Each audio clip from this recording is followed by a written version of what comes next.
Conservative Media peeps, what's up? It's me, John D. Villarreal, and we're still joined by Chris Miller, who is the Vice Chairman of the San Francisco Republican Party in charge of media and communication. Now, we're talking about media and communication, and we're talking about Sarah Palin. We've also got PFV, Paula Villarreal, my brother, and the super elite for CNN right there. Now, we've got Conservative Media fully in the house. And this is basically, although Chris is now sort of adjunctly with CNN, but it's basically CNN versus Chris, because I love Sarah Palin and she hates Sarah Palin, and we want to talk about it, about what's going on. Now, a lot of the problem that I've heard from you is that Sarah Palin, she's not smart enough and she doesn't dress right. And don't speak. Okay, well, you have your chance to pop off. This is my personal, and this is all of our personal opinion. We're not alleging facts, casting aspersions, anything like that. Check the disclaimers. Entertainment value only. You know that. Now, I'm wearing my little shirt. I love this shirt. The peeps love the shirt. It's a muscle shirt. You understand that situation? A 4-time national champion. And people, oh, John, how can you run for chairman of the Republican Party and have this kind of shirt? How can you have those kind of guns in that kind of situation? It's like Sarah Palin. She's out there shooting mooses, and she's out there shooting caribou, and she's out there doing the dog sightings, and that's so low class. And we don't need that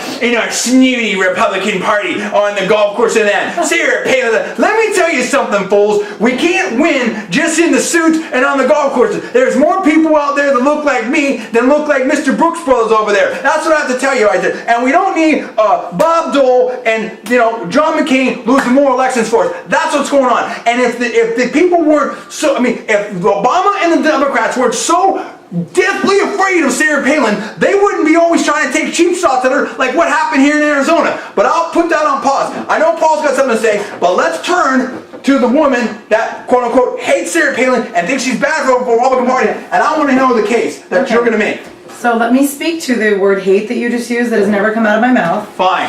I hate nobody. There is no one in the world that I hate. No, but you think she's bad for the Republican Party. You think if she... Let me speak for myself. You speak for yourself. Fine. I speak for myself. You're firing me up because I love Sarah Palin. All right. Well, you can love whoever you want, and there's people that disagree with you. First dude's good too. I feel that there are definitely some good things about Sarah Palin, but your initial question to me was whether or not I feel that Sarah Palin should be representing the Republican Party as our presidential nominee, and my answer was no. I did not say I hated her. I did not say anything about her hunting or her image that is perceived by the Republican Party. My issues with Sarah Palin have much more to do with a lack of experience. That Obama had lots of. I don't think he had any experience whatsoever for the position that he's in right now. So your argument, those are two. She did a good job in Alaska as governor. Okay, well that's left up to question. Sarah Palin, 2012. So, would you like me to give you my take on my reasons for not feeling that Sarah Palin is the person that should be representing us as a presidential nominee? Yes, I want to hear it. But you're not allowed to cut me off. Fine. At all. Okay. So, my issues with Sarah Palin are much more fundamental issues. I do not have any problem with her as a person. I think it's wonderful that she's doing some of the things that she's doing for the party. I think Obama should have a reason to be very afraid of Sarah Palin. She's out there in the media. She's not afraid at all. She doesn't feel like she has anything to lose. She's out there. She's giving her opinion. She's saying what she has to say, and I respect that. I respect any woman in politics, or any person for that matter, who's a Republican or a Democrat, that will stick with what they stand to and go for it. So I have a lot of respect for her. So I do not have any issue with her on that front. Do I feel that she should be representing us as our Republican nominee? No. Do we need to mirror the Democrats and support a presidential nominee who may have a little bit of political background, but does not have the credibility, the integrity, and the depth of experience necessary to lead our nation? You're telling me you're comfortable with seeing Sarah Palin as the President of the United States. Understand the implications of that. Understand the implications of that. Go, Sarah! Understand, seriously, this is a very serious issue. Understand what that means. I don't think that anyone should vote for her because she's a Republican. I don't think anyone should support her just because she's a woman. Great, we can run any woman with 10 times more experience than Sarah Palin, who is more eloquent, who has a higher IQ, who has better grammar. And these are things that play into our delegation to other countries, foreign affairs, public policy. I'm going to refutate that in a second. Okay. I'm going to put you on blast. But I'm not done. And I want to have Paul come in here. But I'm not done. Go ahead. And you can do whatever you want when I'm done. But I'm not done yet. Bring it. So I'm speaking as a woman and a mother, which she is as well. Okay. So I think it's wonderful she's acted in politics. I do not feel that she has the depth of experience, or even necessarily has she spent enough time involved in politics to be at all considered as a presidential nominee. And I was shamed when she was chosen as a running mate for Cheney. Absolutely shamed as a Republican. You mean McCain? Or for McCain. I was absolutely shamed. Absolutely shamed. She's the only thing that moved his polls. That campaign was dead on arrival. But you don't vote for someone for entertainment value. You don't vote for someone.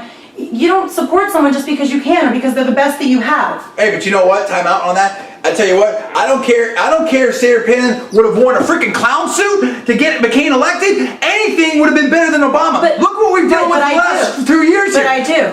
This person's No, see, that's the problem with the Republican Party right now. You know what? I feel that we need to be more discriminating as far as the leadership that we put in positions of power in the party on a federal level, on a statewide level. I think this is the root of the problem. Because she has entertainment value. I mean, great. She has a reality show. Congratulations. I think it's great that she's bringing a whole nother side to the Republican Party. That part of it I agree with. Do I feel that because of that, and because of the fact that she's going after the Democrats, and because she's a part of this Tea Party movement, that she should be our presidential nominee? Does that substantiate her as a potential leader of our nation? Absolutely not. Okay, hold on. We're going to come right back to you. So basically, Paul, what I'm hearing from Chris, and we'll come back to her, is that like a lot of these DC insiders, you know, she wants to use Sarah Palin for her money-raising ability and her fame and to get out the vote and then kick her to the curb because she's not good enough for the snobs in DC. What do you think about that, Paul? Well, the first thing I have to say is this. A person, Chris is sitting here, kind of putting down Sarah Palin for grammar while talking about letting her be done with what she's saying instead of being finished with what she's saying. That's interesting and ironic. I'm not going to grammar. Here's the thing. I can't say anything. I respect what Chris is saying here. I do. And I understand it. But there's a couple things here. Number one, you have to go with what's available to you.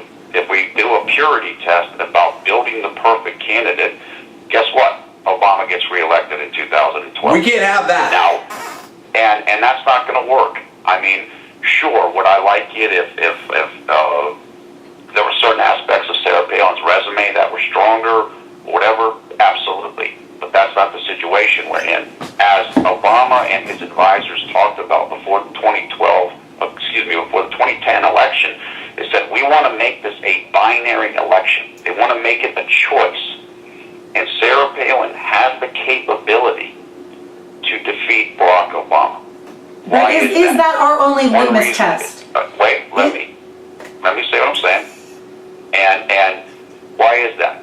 Number one, and this is one of the most important reasons, and John and I know about this extensively, Sarah Palin has already survived what she described in her book Going Rogue as, quote-unquote, the thumping, which is the incredible concentrated attack on her family, her character, her finances, everything about her. Welcome to everything. Hey, welcome to politics. Welcome to politics. Overcome that.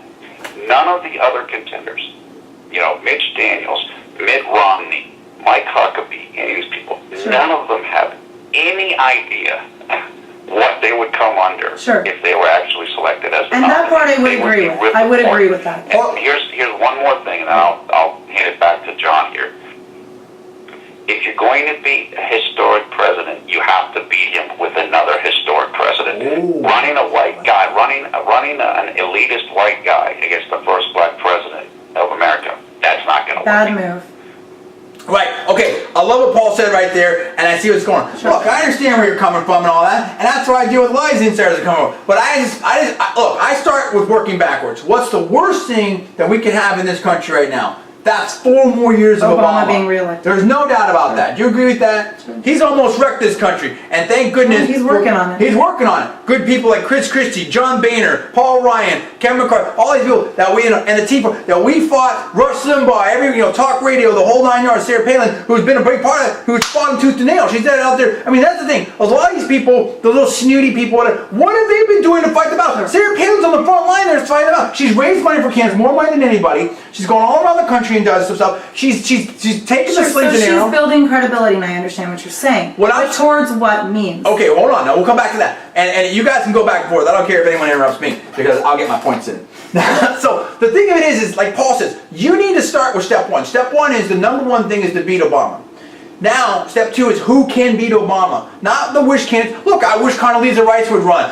Maybe Marco Rubio or Chris Christie. There's a lot of people that would like to run. But you know what? They're not in the game right now. And I think what I think is, the people I want to, like, okay, Ronald Reagan. What was Ronald Reagan's IQ? People say he's a B-movie actor. What was his big political? Okay, he was governor of California, whatever like that. But there's a lot of people that laughed at him and poo-pooed him, and he's too extreme, and he's this, and he does all these little silly sayings or whatever like that. Guess what? Ronald Reagan had the right values. He was willing to stand up for them, and he surrounded himself with a phenomenal cabinet and let them do it. You can be a super smart president. Jimmy Carter, I think, was a horrible president. Intellectually, huge IQ, but he wanted to micromanage everything, and he had the wrong policies, and it went to all heck, right? And so I think Sarah Palin just wants the right things, is willing to stand up for it and will actually fight for it, which is better than read my lips, no new taxes, then I'm going to raise taxes. Sure. So, I mean, the point is that if you look at that other list, Mitch Daniels, do you think he can win against Obama? No way. Mitt Romney? No way. You go on down the list. No. Sarah Palin, yes, and I'll say why. Here's the thing: the number one voting demographic for Democrats right now, women. That's the number one. I think it's 56 or some odd percent of their voting base, entire voting base, is women. So you're telling me you feel that Democrats, you're telling me you feel that women that are Democrats are more likely to vote for Sarah Palin. Sarah Palin. I know women that are Democrats. As a female candidate. Yeah. You think they're more likely to vote for her because she's a woman than they are to vote for Obama? Yep.